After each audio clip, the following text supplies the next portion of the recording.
पांडरपाड़ा में भव्य दुर्गा मंदिर का उद्घाटन समाजसेवी मयूर शेखर झा ने की। लोगों की समस्याओं पर चर्चा। पांडरपाड़ा भारत चौक में एक भव्य दुर्गा मंदिर का निर्माण किया जा रहा है, जिसका उद्घाटन समाजसेवी मयूर शेखर झा के कर कमलों द्वारा पूरे विधि विधान से संपन्न हुआ। इस शुभ अवसर पर स्थानीय लोगों ने बड़े उत्साह के साथ उनका स्वागत किया और क्षेत्र की विभिन्न समस्याओं से उन्हें अवगत कराया। उद्घाटन के दौरान मयूर शेखर झा ने कहा कि पांडरपाड़ा जो इतनी घनी आबादी वाला क्षेत्र है कि समस्याएं पिछले 10 वर्षों से किसी भी प्रशासनिक अधिकारी तक नहीं पहुंच पाई है। इसके कारण यहां के लोग आज भी कई बुनियादी सुविधाओं से वंचित है। उन्होंने यह भी बताया कि जब वे एक आम नागरिक की हैसियत से किसी प्रशासनिक अधिकारी से मिलने जाते हैं तो उनकी समस्याओं पर सुनवाई होती है। अगर यहाँ के विधायक इन मुद्दों पर ध्यान देते तो समस्याओं का समाधान जल्दी हो सकता था। पांडरपाड़ा में जो सभा हो रहा है, ये सभा कोई पॉलिटिकल सभा नहीं है, ये सामाजिक सभा है। सबको पहले ये जान ले, ना कि पॉलिटिकल सभा के तौर पर आप देखिएगा। आज जो मयूर भैया आए हैं, ये युवा समाज सेवी है और ये नहीं कि एक समुदाय के लिए काम करते हैं। हिंदू, मुस्लिम, सिख, ईसाई सभी समुदाय के लिए काम करते हैं। इसका कितना भी तारीफ किया जाए बहुत कम है।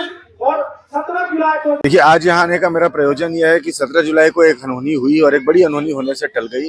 भगवान का, दुर्गा माँ का लाख लाख जो है शुक्र है कि ऐसा कुछ नहीं हुआ, कुछ बड़ा घटना नहीं घटा। लेकिन जो हुआ वो भी ठीक नहीं था, जो भी नहीं होना चाहिए था। तो उसके बाद लगातार मोहब्बत का जो है मैसेज लेकर हम लोग यहाँ पर घूमे हैं। यहाँ भी घूमे हैं, दूसरी तरफ भी घूमे हैं और लोगों के बीच हम लोग गए हैं। लगातार जहाँ जहाँ नुकसान हुआ वहाँ हम लोग कोशिश किए हैं कि प्रशासन से मदद मिल जाए, अपने पास से कुछ मदद हो जाए, जो भी हो सके।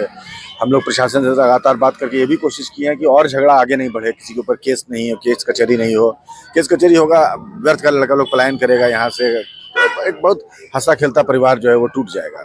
ये सब हम लोग लगातार यहाँ पर कोशिश किए हैं कि एक जो अनहोनी होते हुआ उसके बाद इस चीज़ को जो है मिट्टी डाल के हम लोग आगे बढ़ें। और इसी क्रम में हम लोग जो है मेरे भाई लोग यहाँ पे निवेदन किए कि एक मंदिर यहाँ पर अगर बन जाता है तो मंदिर जो है शांति का प्रतीक होता है।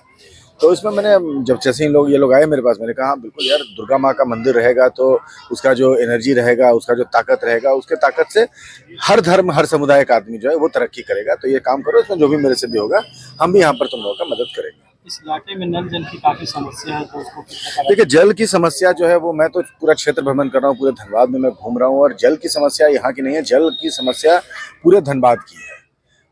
धनबाद के कई तो ऐसे बस्ती हैं जिसको धनबाद के 10 साल के पिछले माननीय विधायक जी ने जो है वो धनबाद का हिस्सा मानने से मना कर दिया है।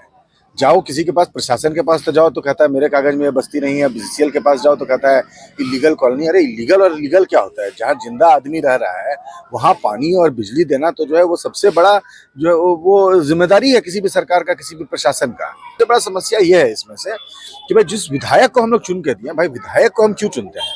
विधायक को हम चुनते हैं कि गरीब गुरबा दबा कुचला जो आदमी है उसका जहां तक खुद नहीं पहुंच सके वहां तक उसका आवाज पहुंचे।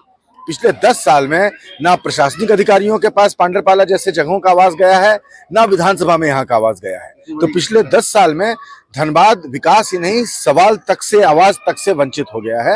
ये बहुत बड़ा दुर्भाग्य का बात और ये घोर अपराध है। माननीय विधायक जी ने जो किया है ये घोर अपराध किया है उस महान जनता के लिए जिसने बहुत बड़े बहुमत से इनको 10 साल से विधायक रखा है। इतनी घनीघोर आबादी में किस तरह का आपका प्रयास रहेगा समस्या हल करने? देखिए, समस्याएं जो बुनियादी समस्याएं और बहुत मुश्किल नहीं है। मैं अभी गया था, आप लोगों को पता होगा, न्यू दिल्ली में गया था, उसके पहले मैं घनसाडी गया था। उसके बाद जहां जहां समस्याएं आई हैं, संवाद जहां किया जाए वहां समाधान है। घनसाडी में जल की समस्या का समाधान हुआ, तुरंत जो है बीसीसीएल ने लोगों को कहा, वहां पर जो है पाइप की व्यवस्था करवा दी गई। काली बस्ती में समाधान किया गया। न्यू दिल्ली में बीसीसीएल ने कहा कि लीगल है। ये बहुत गंभीर मुद्दा है, इसमें मैं बीसीसीएल से अलग से बात करूंगा। पर जब बीसीसीएल ने कहा दिया लीगल है तो हम लोग निगम के पास गए, निगम ने एक रास्ता निकाला, उसका उनका भी जो है समस्या का समाधान हो जाएगा। मैं तो कोई नहीं हूँ, मयूर शेखर झा धनबाद का एक आम नागरिक है। मयूर शेखर झा धनबाद का एक बेटा है। मुझे तो जो है लोगों ने नहीं चुनकर भेजा है कि आप हमारी इन समस्याओं का समाधान कीजिए। लेकिन जब मैं जब लोगों को साथ लेकर जा रहा हूँ किसी भी प्रशासनिक अधिकारी के पास, तो सुनवाई हो रही है और काम हो रहा है। तो सोचिए अगर विधायक अगर इस तरह का काम करे तो कितनी जल्दी प्रशासनिक सुनवाई होगी।